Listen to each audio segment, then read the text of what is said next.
skipping down the street. Think about the shoes upon your feet today. It's a magic world when your toes uncurl. Shoo people. Shoo people. Shoo people.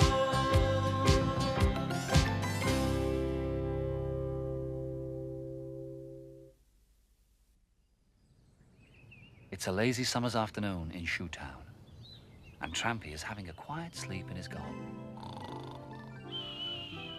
Now, Trampy's garden is rather different from yours or mine. It's completely overgrown with long grass, wild flowers, and 2 of the biggest blackberry bushes you've ever seen. But Trampy wouldn't have it any other way. His neighbour, on the other hand, has rather different views on the subject. Trampy's neighbour, of course, is Sergeant Major. And at least once a day, he has a quiet word with Trampy about the state of it. Trampy! Get your edge cut! Now! Is that clear? But Sergeant Major, as usual, is wasting his breath. Trampy is fast asleep and dreaming about the past. Once, he had been brand new, all polished and shining. But as time went by, he became shabbier and shabbier.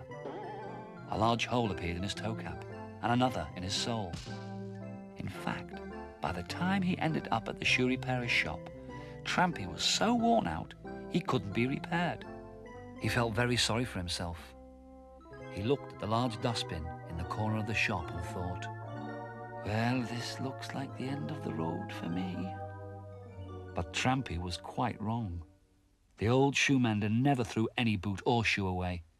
Instead, he polished Trampy's leather until it started to shine once more, and then placed him on a shelf in the back room of the shop. Now this was a very special room, a room with a secret. Trampy found himself in the magic world of the shoe people, surrounded by lots of new friends. In fact, a whole new life had begun for him. Trampy now lives in Tumbledown House, Shoe Street. But as you can see, he's not exactly house proud. Trampy doesn't attach much importance to appearances. The inside of Tumbledown House is always untidy. Trampy simply hates tidying up. He isn't very keen on washing up either. He prefers to sit in his favourite armchair in front of the fire and read his favourite newspaper. Shoetown News, of course. When he's not sitting by the fire, he loves to go for long walks in the countryside, often with Margot and baby Booty. He tells them stories about all the flowers and animals and makes it sound so very exciting. Trampy enjoys nothing better than having his friends from the countryside drop by for tea. Birds, butterflies, bees, they all come to Trampy's garden, knowing they will be perfectly safe there. Trampy has 2 special friends who visit him at least 3 times a week. A very prickly hedgehog called Hector, and a bushy-tailed squirrel called Red. There's always food for them at Trampy's table. Trampy is so kind and generous, everyone in Shoetown loves him. And nobody minds if he or his house is a little bit tumble down. Well, except Sergeant Major, of course, who, as we all know too well, objects most strongly to Trampy's garden. Trampy! Will you wake up? I give up. It'd take an earthquake to shift that idle piece of leather.